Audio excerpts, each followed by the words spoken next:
Okay, hello everyone. Thank you so much for joining us for our next session of the Financial Wellness and On the Mark podcast. I'm excited about today's session, which is all about creating a budget and how to plan for future expenses.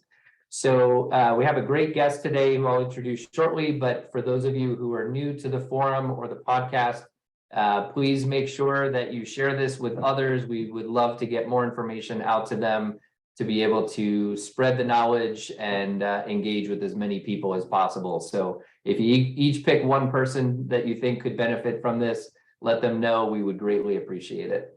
There's also a website, if you are registered for the events, where you can watch views of the prior sessions and also be able to see what's coming up so you can plan accordingly. And without further ado, I see my friend Zach Smith on. So Zach, thank you so much for joining us.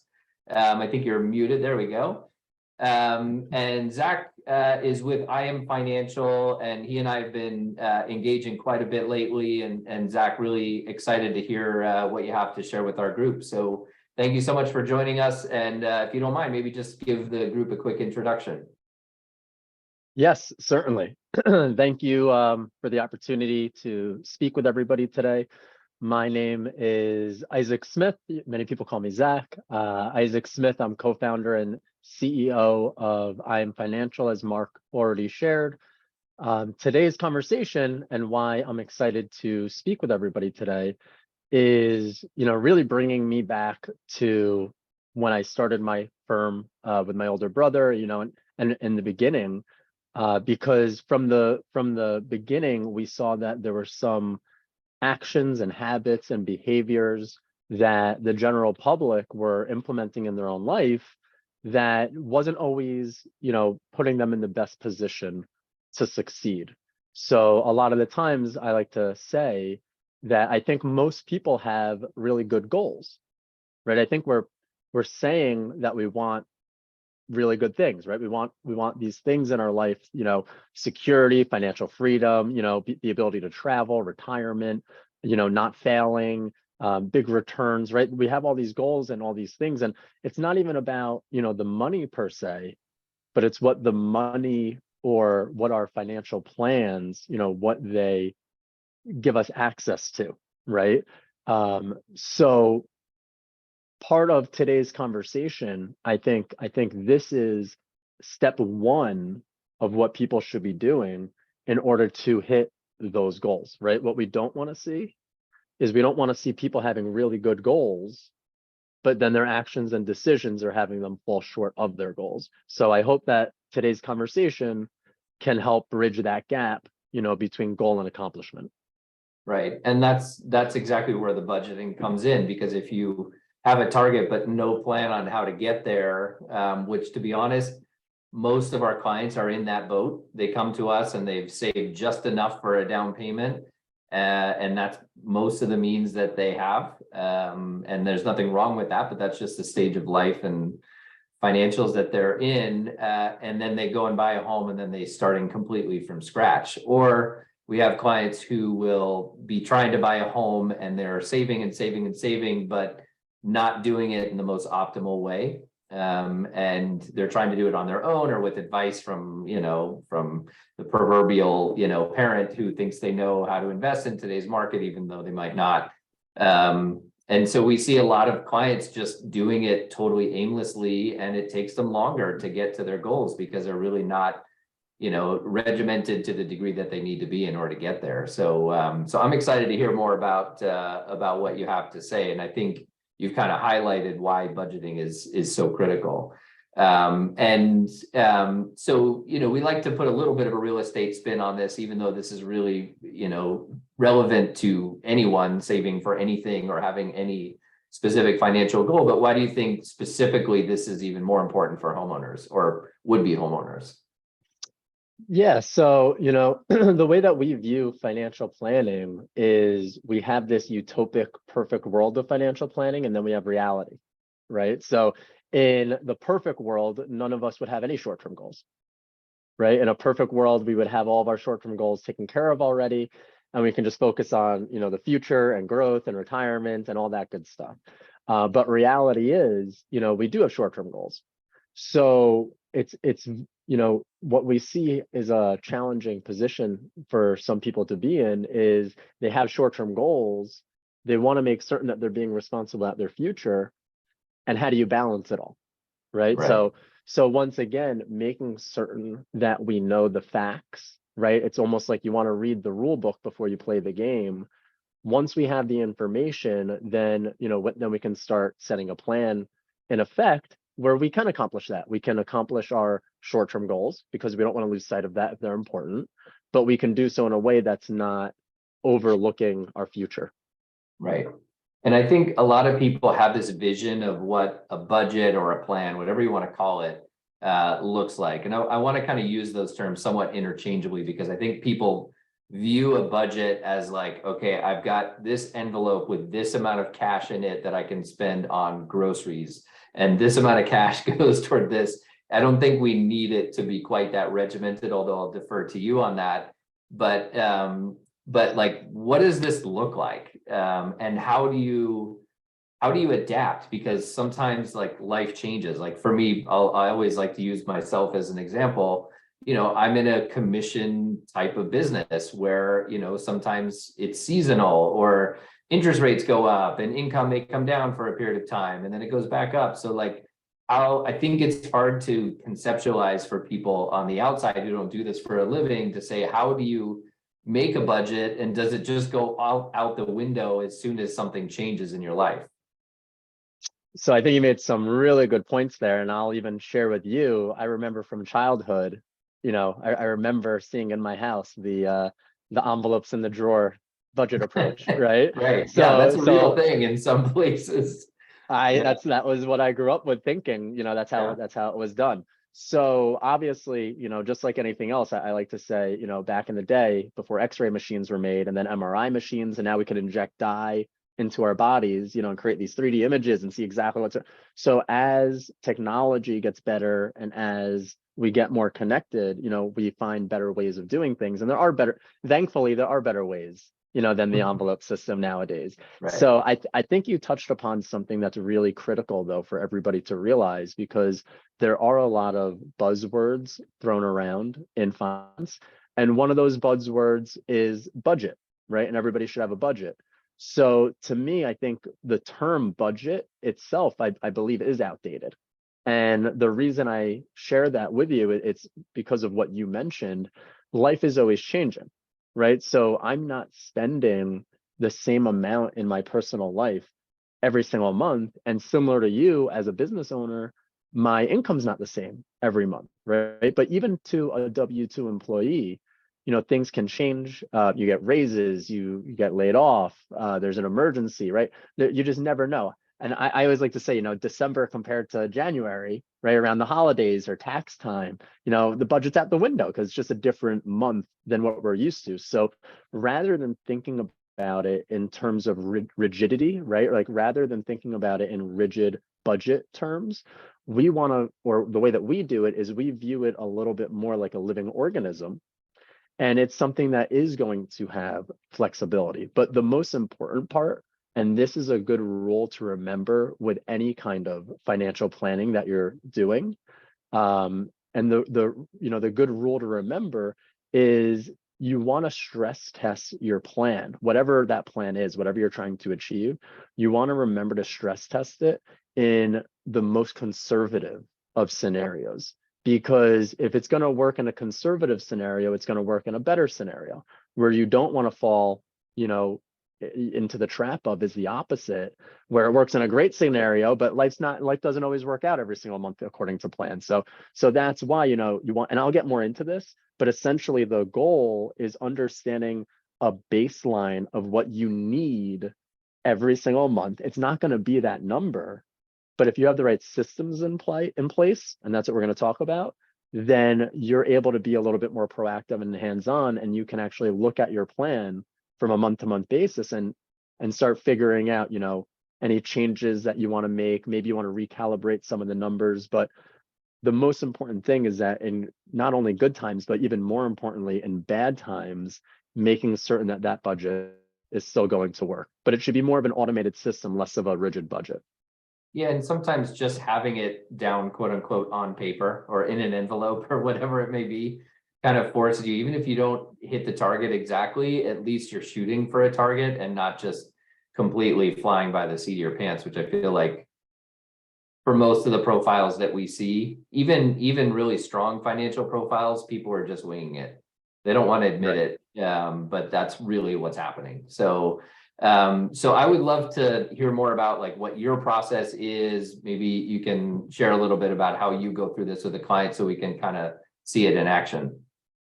Yeah, certainly. And I'll share my screen and I can go into a couple of interesting concepts. But to your point of winging it, it's funny because even those who are trying to not wing it, the conventional budget system, it inevitably makes you wing it because I'm just going to use January as an arbitrary starting point. But if you create a budget in January, that's great. By June, it's something different and you're winging it again. So unless you're really standing on top of it, monthly, that's why we always refer back because I don't think that's realistic for most people to be staying on top of it monthly. So that's why we always go back to more, automated system, something that's working in the background as you can live your life. Right. So without further ado, a good time to share my screen. Yeah, go for it. So without further ado, I'm going to share my screen now. And all I'm bringing up on this page is software that we use with our clients. Mark, you can see it okay? Yeah, looks great. Awesome. So obviously, Except the this is person just you're talking about has zero money. So that might be a challenge. exactly. And if they're last Mr. and Mrs. Webinar. Right. So I was going to say, obviously everything is zeroed out. This is just a shell, static, not live account. But it just shows, some of the interesting tools and planning that are out there. The way that we view it is on a personal plan. There's 4 domains to a financial plan, and you want to make sure you're focusing on all of them, right? So you have protection, assets, liabilities, and cash flow. And obviously, you can go into great detail into all of them. Today, for budgeting and cash flow purposes, we're going to jump into the cash flow category, and I'm going to bring up a calculator to show you an example. But while we're doing this, I also just want to point out, and this does represent a little bit of our company beliefs, but I think it's also important just for everybody listening to think about your finances in a little bit of a different way. So there's obviously a lot of information out there about financial planning, and I always think it's an interesting question to ask people, and think about this for yourself is my recommendation. When you hear the term finances, or if somebody, said the words financial planning, I want you to think about for yourself or for those that or just universally the general public, I want you to think of when you hear finances, what is it that you think of? What comes to mind? Because I just shared with you, there's multiple domains. There's a lot of different concepts. There's a lot of different strategies, a lot of different approaches. But when you hear finance, what comes to mind? And more often than not, the answer that we receive has something to do with stocks and investing and rate of returns.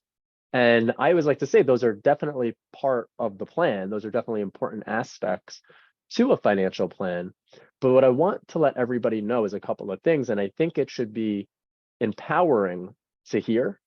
So number one, when it comes to stocks and rate of returns, nobody has a crystal ball. So nobody knows exactly what is, peaking around the next corner. You put yourself in the best position possible so that you can see good returns. And having said that, 2022 last year was a really rough year in the stock market, right? So we don't have total control over it. And the good news is that the part of financial planning that will actually predetermine your future success or your future failure, more so than rate of return, is something that we can control. So that's why I say it should be empowering. We actually can control our future, right? Returns, that's going to dictate more or less money. But rate of savings or budget or cash flow, right? How we handle and manage our income, that's actually going to much more significantly influence our future success or lack thereof. And that's the calculator I'm going to show you now. What I want to prove to you is that what we can control, our rate of savings, how it actually can have a bigger impact on our future than rate of return, which is typically where I see most people are focusing on. And it's important to have both. I'm not saying one without the other. I just see most people are skipping over the cash flow step and they jump right to the exciting rate of return stuff. But the way that I would ask you to view it, and then I'll share the calculator with you, is I think most people, when they think of finances, they view their assets and their accounts, their investable assets, and they want to grow their assets as big as they can, as fast as they can, because that would be great, right? If we take risk out of the equation, we want to grow our assets as fast as we can, as big as we can. So what I want you to think about, though, is if you're driving a car, and in this car, you're trying to go as fast as you can, okay? Or say there's multiple car manufacturers, and they're trying to appeal to the consumer, so they're trying to make cars, go faster and faster. So what's really interesting is the faster you go, the more dangerous it becomes. And I want you to think about that when you think of financial planning and financial wealth and growing wealth, because yes, we can go for huge rates of returns in a financial plan, but there's obviously going to be a lot of risk when we're trying to get those large returns. There's something called standard deviation, and it can actually tell you what the risk is, what's the range on how much you could lose or how much you can gain. So what I want to prove to everybody and just point out real quickly is it's actually counterintuitive to what we would think, but brakes in a car, the brakes are actually the piece of a car that allow us to drive as fast as we want in a safe way. And I don't see enough people when it comes to financial planning viewing the brakes. I think they're just looking at speed, which we see, can be disastrous at times. So once again, I think it's a combination of having all of your different accounts and decisions and all your finances working as one, because everything has a time and a place. So going into this example, though, remembering, rate of savings is more impactful than rate of return, which I'm going to show you. And also remembering that if we do things the right way, sometimes I like to refer to it as, you have to eat your vegetables first. If we do things the right way, even though it might feel like taking one step back, it can be to take 10 steps forward, rather than being like most people, taking one step forward at a time and having a lot of risk in the plan because they didn't do it the right way from the start. And at any time's notice, they might get kicked all the way back to the start. That's something that our clients, for example, don't have to worry about because we're moving a little bit more slowly in a good way. We're being more thoughtful, we're being more purposeful, we're being more strategic. And So Zach, not to interrupt, but one just real life example of what you talked about with the car going as fast, 1,000,000 miles an hour would probably be cryptocurrency, right? It went great example. tremendously high in value and then collapsed. So if you're fully invested in crypto, you're either, on cloud 9 or you're in a ditch. There's not much in between. So I just want to give one kind of real life example of what I think you're talking about. I think that's a great example. And I'll even add to that we have many clients who invested in crypto, and we all know how that's going right now. But like you said, if you were fully invested in crypto, it was disastrous. It could totally derail somebody's life. But because our clients have the brakes in the car, and that wasn't the only thing that they were focusing on, that wasn't the only thing that they were doing, it was only a portion of what they were doing, they were okay taking that risk there. And their plan is going to continue moving forward without a hitch. So Right. Great example. And that also proves the point. So going into this, and I'm just going to use arbitrary numbers. These numbers could be anything. We can change these numbers. But let's say, somebody has 30 more years of work. Okay. It could be 20 more years. It could be, 40 more. It could be 10. Let's say they have 30 more years of work. And in this arbitrary example, we're showing that a net rate of return, so after fees and taxes, that the money that they have in this example I'm about to show you, they're getting about a 5% return. Okay, just to try to make this realistic. It's not going to be sitting, making 0%. We're going to be utilizing these assets, of course.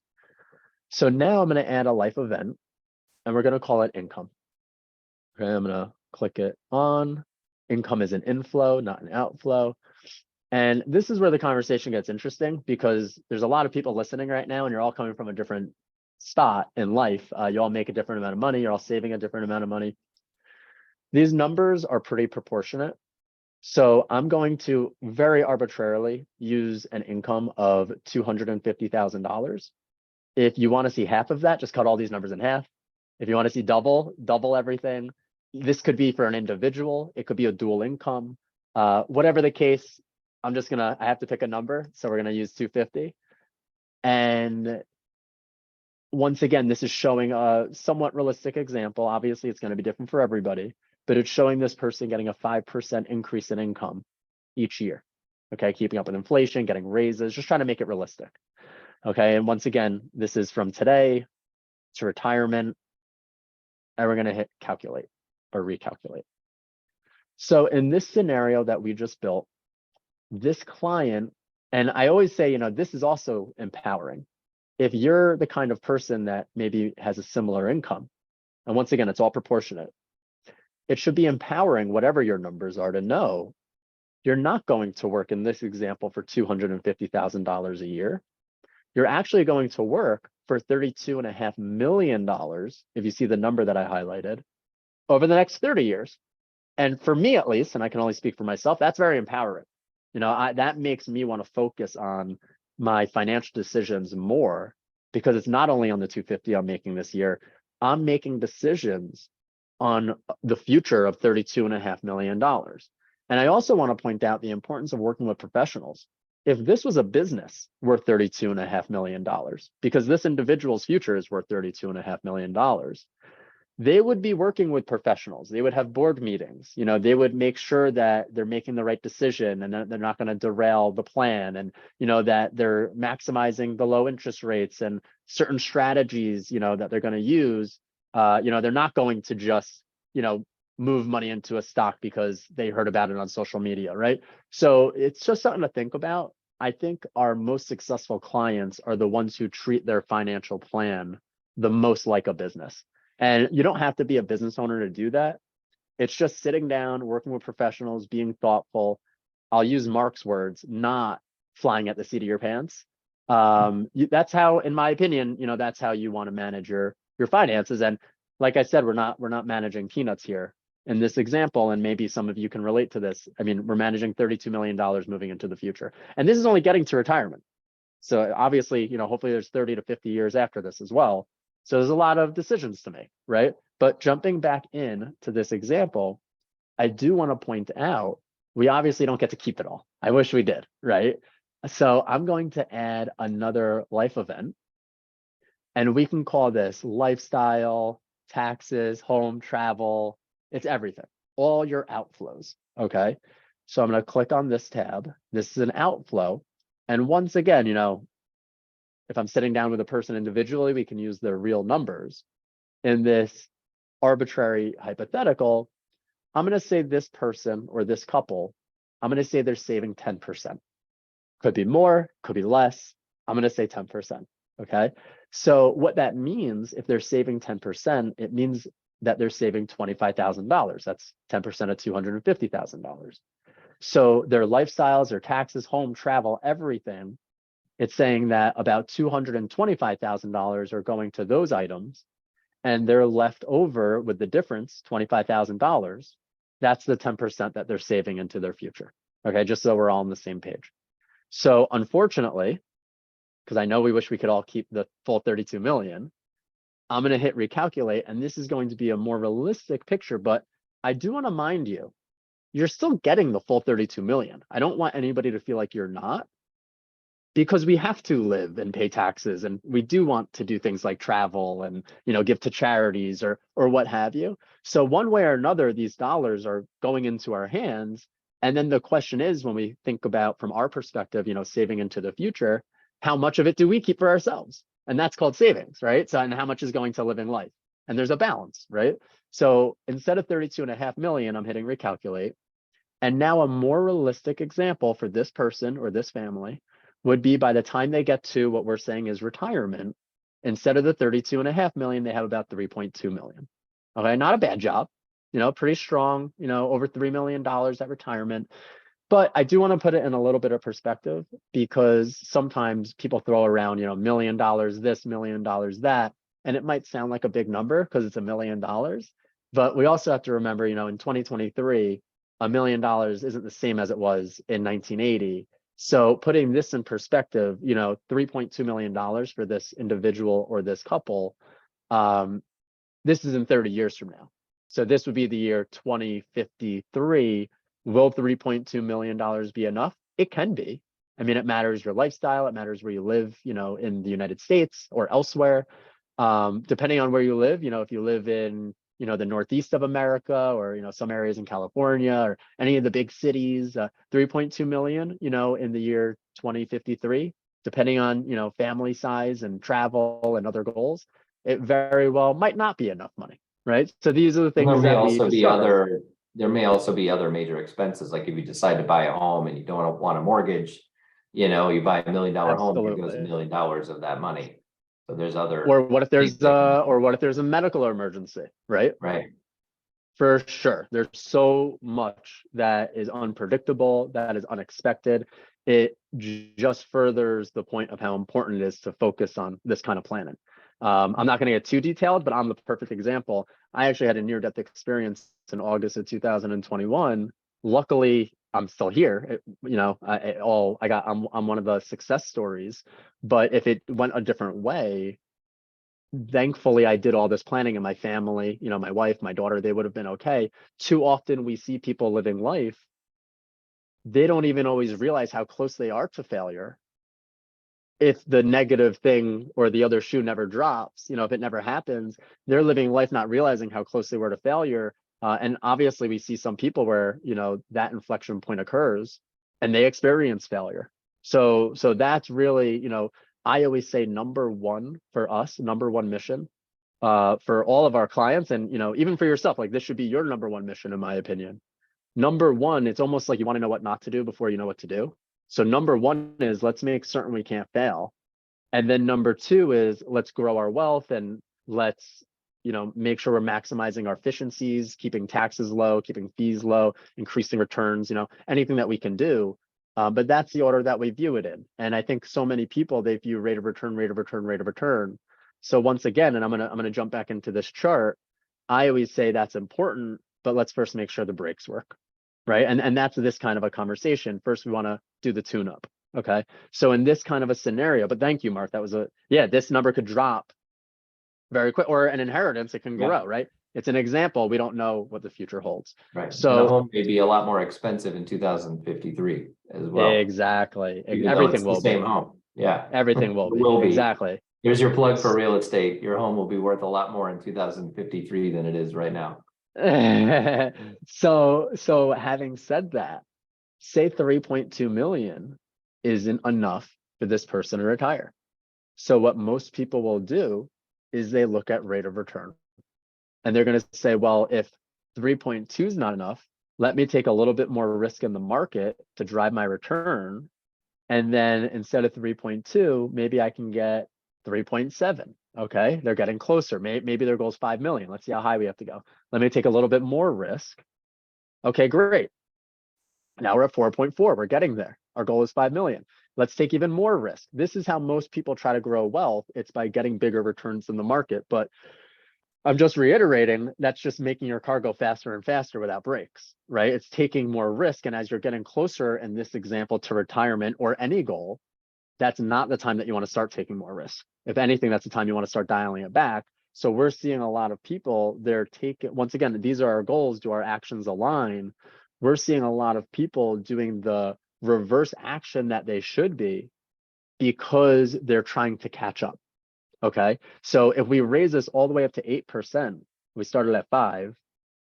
Now we're just over 5 million. Okay. Almost 5.2 million. So this is now the level of risk and the return that this person needs so that they can retire in 30 years from now. Okay. So this is, I would say, the conventional, the traditional, the typical way that most people are trying to grow their wealth. And I just want to reiterate, because I've said a lot, so I want to remind you that we don't have control of the stock market. So just because I'm raising it from 5 to 6 to 7 to 8% doesn't mean they're guaranteed. You could have a down year, or you could have a year that you earn 4%, and that's going to throw your numbers off. Now you have to make more next year. So it's a very risky game that a lot of people are playing. The good news is that we can overcome all of this. There's better ways. And I just don't see enough people talking about it, which is a whole nother conversation. How come more people aren't talking about it? That's another conversation for another time. But let's look at what we can do in an environment that we also have more control in. So remember these numbers, okay? We ended up at 5.2, I'm going to call it. And we started at 3.2. So we went from 3.2 to 5.2, okay? And now I'm starting it back at the beginning. So the question is, how do we manage our cash flow most appropriately?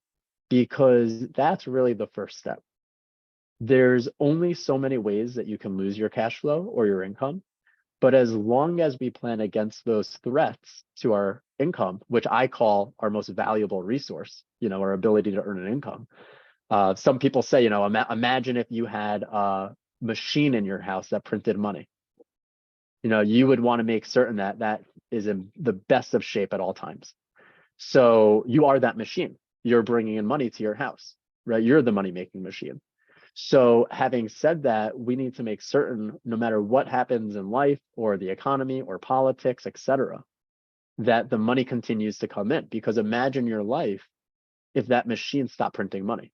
Imagine your life if you stopped bringing in income, you wouldn't be able to live your life. It would obviously derail whatever you currently have going on. So there's only 4 ways that we can lose our cash flow. And we go into this with our clients, and we make certain before we even start focusing on growth, we make certain that first they can't fail, so that no matter what happens, they receive their income, right? So the goal So that would be like everybody, life insurance and things like that, like the safety nets. so great question. So the 4 ways to lose your income, one would be getting sick or injured, which to protect against that would be disability insurance, which some people get through work, others don't, and then you should look into it, on the side. Another way to lose your income, especially for a family, would be if there's a premature death for somebody. So to your point, life insurance would protect against all the future years of earnings that somebody would, make. And then the other 2 ways that are not, protection or insurance driven, the other 2 ways that we could lose our income, one would be a job loss. It's as simple as that. And I always tell people, if you're healthy and you lose your job, what are you going to do? And the answer is you're going to get another job. So really, it's a conversation about, do you have the appropriate emergency fund? And my quick plug on that is, if you've ever heard somebody say you should have 6, 10, or 12 months of your emergency fund, my answer is that it's different for everybody. I don't think it makes sense that everybody's going to have the same emergency fund. So step number 1 is figuring out what's the appropriate emergency fund for you, because in order to maximize efficiency, you don't want it to be more than you need. So the third way of losing your income would be job loss, but it's really an emergency fund conversation until you can get your next job, because you're still healthy. You need to get another job. And then the final way, and this is the least thought about, I find it to be the most overlooked. The final way that you could lose your income is, and this is one of the most important conversations that you can have, is if you outlive your savings in retirement. If you are in your 70s, 80s, 90s, you're not going back to work anymore, and you didn't have the right retirement plan where you're eating away at the principal each year, and you start this downward spiral that if you live too long, you could outlive your savings. I apologize for being so morbid, but if that happens, that would be another way that your income could eventually go to 0, because you could outlive your savings. Once again, there's strategies and plans so that doesn't happen. We show people that, but a lot of people, they're entering retirement not having those strategies. And it's kind of a coin toss on how the market's going to do, on how they're going to be able to live their lifestyle. And what we tell our clients, you don't want to be in your 80s and checking the newspaper every morning to see, what the returns in your stocks are, so that you know how much money you can spend that month. We can do so much better. And I see not enough people, implementing these great strategies. Most people are just, living off the conservative interests of a nest egg. That's kind of like the default retirement strategy we see in America. And it's a very risky one, to be quite honest with you. So those are the 4 ways that you could lose income. And once again, making the point that managing our income appropriately is the most important thing, even more important than rate of returns. And I'm about to show you that, but were you going to say another? I think you might be Yeah, I jumping was just in. gonna say, so how do we tie this back? Because this is all obviously very important. Because when you look at things over a longer period of time, you start to see how much each 1% return might impact things, your savings rate, all these kinds of things. So kind of pairing it back to the expenses and, because that's one thing I think people don't think about. They're always focused, as you mentioned, on income and growing their assets, but how can we help the audience kind of manage expenses and figure out what to do with the money that they do have?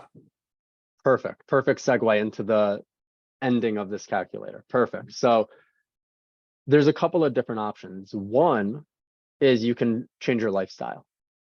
I will never make that recommendation because I don't think I'm in position to tell somebody how to live their lifestyle or to change their lifestyle. But clearly, if you can change your lifestyle, lower expenses, that's the fastest way into finding more dollars that you can start saving and investing and doing things like buying, real estate, primary residences, or investment properties, et cetera. Right. So that's a great way to do it. The other way, and you could do both, it doesn't have to be one or the other. But in addition to that, it also has to do with the increases that we receive in our income. So we can't change the past. Right? So if you haven't been saving for 10 years, I can't rectify that. But what we can do is we can start managing our increases in income more appropriately. Okay. And that's actually the answer in how we can have more money at the end while taking less risk. So the one change I'm going to make on this calculator, now that we already saw how most people do it, is I want to highlight that you're getting a 5% return, 5% increase in income each year. If you're a business owner, sometimes you can get a 20, 30, or 50% increase in income from one year to the next. Maybe where you work, maybe you get a 10%, maybe it's a 3%. I'm using 5%, right? That's just, some people get a 5% year over year raise in their income. So the whole point is this: it's not that we can't increase our lifestyle, because I'm just going to be realistic. If you're anything like me and all of my clients, every year is more expensive than the last. It seems, just for many reasons, life gets more expensive each year. So I'm not saying that we shouldn't increase our lifestyle. I don't think that's natural or realistic. What I'm saying is, what if we increase our lifestyle, but not by the full amount of the increase? So in this example, I'm actually going to have this sample client increase their lifestyle by more than half of their raise, of their increase in salary, right? And if you switch jobs, you can get a big bump in increase. So the 5% is just an example. But let's say this person is increasing their lifestyle by 3% of the 5% every year. So the proposition that we encourage our clients to jump on is that you can increase your lifestyle, just don't increase it by the full amount. So as a reminder on the numbers that we saw before, we're starting at 3.2 million. And this person, because they were trying to get to 5 million, they had to increase their risk, and they got up to 8% returns in order to get 5.2 million, or slightly less than that, which got them to their retirement goal. That was their number so that they could retire. Because of other planning, they knew that, right? So now I'm going to hit recalculate, and it's at 5% return. Okay, so comparing it to the 8% return before, it went from 3.2 million to 5.2 million. Now, if I hit recalculate, what we see is, when we're focusing on an item we can actually control, like our rate of savings in the future, that in this example, not the 3.2 million didn't grow to 5.2 million. Like in the first example, when somebody's taking more risk, the 3.2 million actually grew to over $10 million. So this person will have twice as much money and taking zero risk compared to market volatility that we've all seen and experienced in the past. And we know that it's going to continue in the future. Now, I'm not saying don't invest money into the market. It's a piece of the tool. But what if we could invest money in the market? I'll put it at the 8% once again, just to keep it apples to apples, because that's what the first person got. So what if we could still get the same returns, right? Just because you're a better saver doesn't make you a worse investor. So what if we could get the same returns, whatever those are, But if we could actually implement a budgeted or cash flow management strategy, making certain that, we can't change the past, but making certain, as we make more money each year, that we're handling those increases appropriately, it can put you in an environment, once again, it's just showing about 300% more money. Instead of $5 million, it's about $15 million. And the most beautiful thing, and why I get so excited every single time I see this, is we have so much control, and it's so predictable as long as we do the right things and we have the right systems. And I'm happy to show you a system, but I will check in with you real quick, Mark, just because I know we're Sure. close to time. And I think it's a good time to just check in now that people have seen the impact that this could have. Yeah, I mean, those numbers definitely blew me away. Even before you change it to 8% rate of return, you basically doubled your goal by not just extending your life by the same amount that your income is increasing over time. That you basically doubled or tripled the numbers. That was pretty eye-opening for me. I'm already thinking like, what expenses can I cut back on that are unnecessary? And I'm sure we all have those where we're like, oh, why did I spend money on this or that? But it's a balance for sure. It's a balance for sure. Yeah. But what I will say, because I think that's human nature, where sometimes we have this feeling of guilt when we spend too much or go on vacation, things like that. So in this example, the person's saving 10%, we can look at future projections to figure out what returns we need for them to hit their goals. I just also want to empower people once more by saying, I'm highlighting the beginning over here because you see that it's slow and steady, right? And I always like to encourage people, it's not the tortoise or the hare. What if it was both? What if we could do it the right way, get the returns, but do it in a safe environment? And I think it's so important for people to remember that as long as we stick to the right plan, it's not about getting rich quick. It's about implementing the correct habits and then letting the score take care of itself, right? Because Right. we can't control everything, but we do want to control what we can. And so in the last few minutes that we have here, what would be interesting for me and hopefully for the audience as well, is figuring out like, how do you monitor expenses or how do you track them? And I'll give you an example of what my CPA probably 20 years ago had my wife and I do. We went through every single charge on our credit card and on our bank statement and categorized each one. And it was very enlightening to see where we were spending X amount on clothing and X amount on entertainment and X amount on food out. And you really start to say like, wow, what am I like? The guilt sets in, but knowledge is power. So like, how do you tell the audience, how do you manage that? How do you identify what you're spending money on and where you might be able to realistically cut back without affecting your lifestyle, to the degree where you're a hermit? Yeah, that's a really fair, real question. So these results and habits usually don't change overnight, but as long as we're taking the right steps and once we can eventually get to the point where we want or need to be, I actually find that feeling of guilt dissipates. If I'm saving the right amount, I'm doing the right things, this is my future and I'm hitting my goals, I can take that extra vacation, right? So to your point, and I pulled up this other website, I think you can see it, right? Yes. So this is actually the technology that we use with our clients that we implement to track their cash flow. It's an automated system, like I was saying, and where most people are unconscious spenders and they save the pennies. What this system does, once we can calibrate it with the right information for our clients, instead of being unconscious spenders like most people, it actually makes our clients unconscious savers, because they're going to be living off of the amount that they want to be living off of in a very conservative manner. This doesn't cause any stress, right? There's a lot of wiggle room. But And for as those long that as are just real quick, Zach, for those who are listening to the audio only, the app is called Flow app, FLO app. Yes, thank you for that. And I'm not affiliated with the company. It just happens to be great technology. So to answer your question though, what can people do today? It would take work, right? So I know it's cliche to say, if it was easy, everybody would be successful. It does take some work. It does take energy and effort. If you want to do less work and put in less energy and less effort, once again, you should work with somebody who's gonna, do that for you. Having said that, there are ways of going through, itemized lists of seeing where you can cut cost and save more, right? There's some interesting calculators that can show, the future value of the lost opportunity cost. When you buy a, $150 sweater, how much did it really cost you? $150, or what could that 150 have made in the stock market over 15 years, right? So you can, make your head spin, and overwhelmed easily. It's all balance, and we have to live our life. So I actually come from the vantage point, if there's areas that you can change your lifestyle and make improvements, go for it. That's great, right? Making improvements is always a good thing.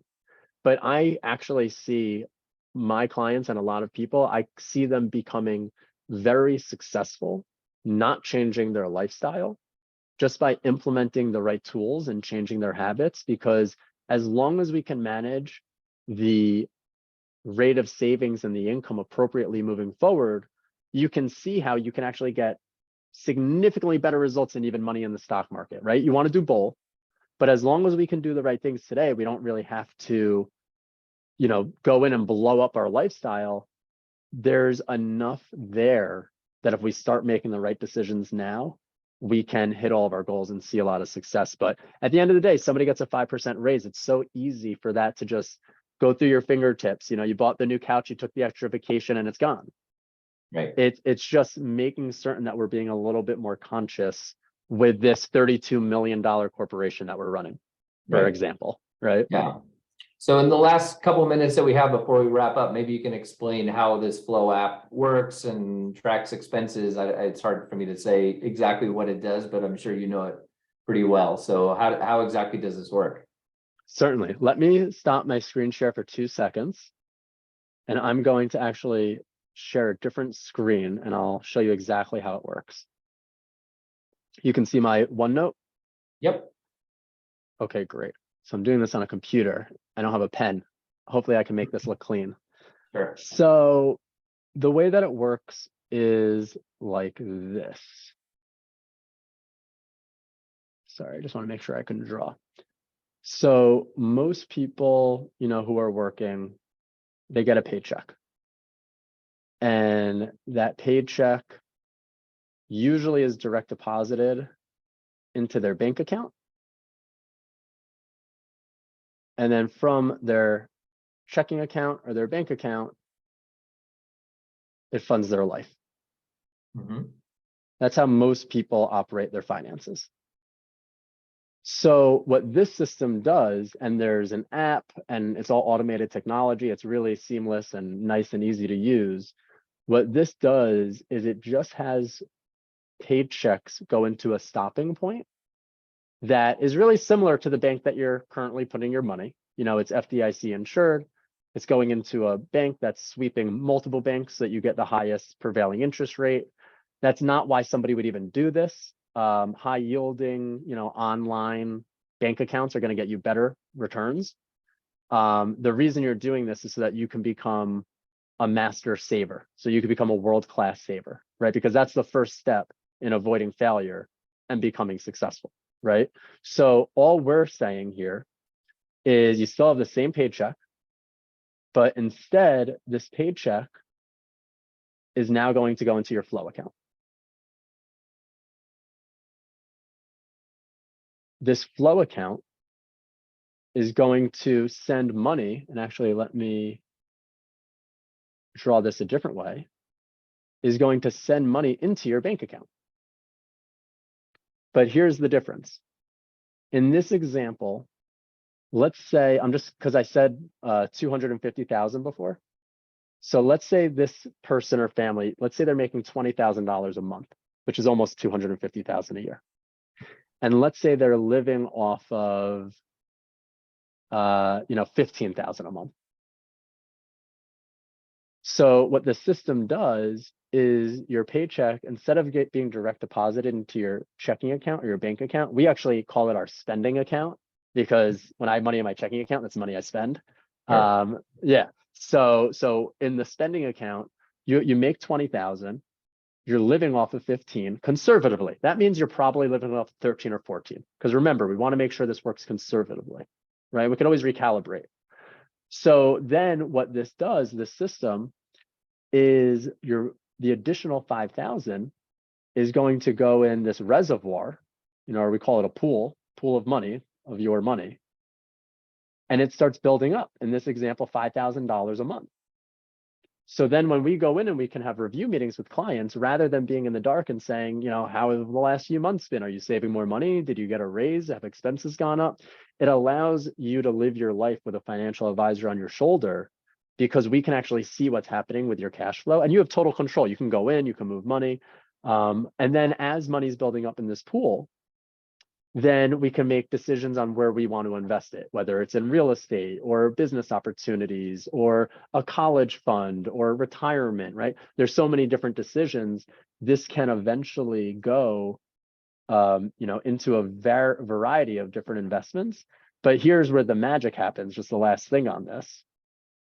The magic of the system is when you're no longer making 20,000.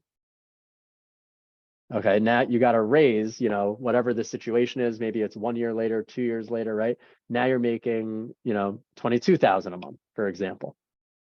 So for most people, their lifestyle is going to increase when that happens. And yours can as well, but you're going to make a conscious decision about it by going into your system and actually increasing your outflow. So if you do nothing, the way this system works is you're no longer saving, the 5,000 difference. Without even having to think about it, you're now saving 7,000 a month into this system, and you're becoming a world-class saver without even having to think about it, just because the system's doing its job. And then once you can do this, then you can get into all the great, growth strategies, all the exciting conversations that people want to have. But I always like to say, before I said make sure there's brakes in the car, another way I like to say it is you have to eat your vegetables first. And I don't think it's appropriate, to be quite honest with you, for people to start focusing on the stock market and rate of returns, and for them to start taking risk if they haven't taken this first step of making certain that their cash flow is going to be okay no matter what. So it's a little bit of a different take. And I think human nature, like you said, is if that money ends up in your bank account, that's your spending account. That's the money I have set aside to spend on whatever. And this system sort of forces you to set money aside. And for me, I'm sure for a lot of people, money you don't quote unquote see is money you don't spend. So it almost myself included. Absolutely. Yeah, I think that's just human nature. And I'm sure my my family would agree. Anything that's in the account should be spent on something frivolous.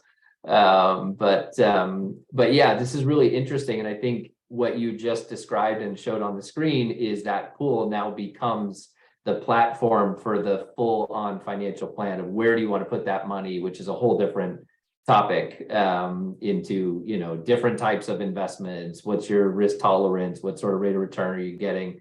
Like that's sort of the and you drew it as a circle, so I'm gonna use the trampoline analogy. It's like that's where you jump from. Like that's where you build your wealth over time, or at least attempt to. And but the budgeting and making sure that you are not overspending and setting aside a chunk of that that additional income that you're getting is really where the magic happens. And I think you've done an amazing job. I'm totally convinced personally. And I come into these sessions always knowing I'm going to learn something new. And that was pretty enlightening to see, just shifting. Okay, you increase your lifestyle a little bit, but not to the full degree of your income increase, and how much of an impact that can make over time. So I think mission accomplished. So thank you so much, Zach, for sharing that insight. I think that's an amazing nugget for people to take away. So yeah, thank you. And the last thing I'll say is, most people, if you think about it, they're reaching into their pockets and into their bank accounts to make investment decisions, right? Even something like buying low and selling high, everybody says you should do it, but then people get upset when the market goes down.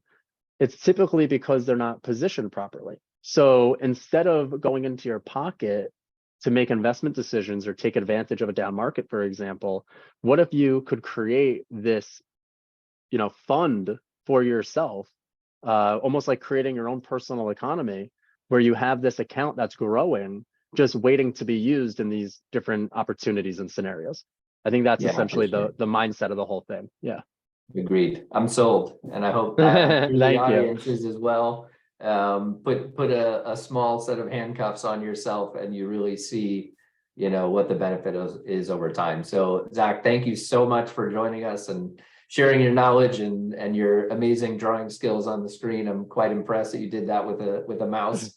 And I think you've provided some amazing strategies for people to really think about and see how much over time. I think that's the big thing with investing and budgeting and all these things, that over a longer period of time, these things really add up and compound over time. And I think you've done a great job of showing that to everybody. So I just wanted to thank you so much for joining us, and to the audience who joined live today and who will be listening to the podcast. Hope you enjoyed it as well. We will be coming back again. Next session live will be on May 17th.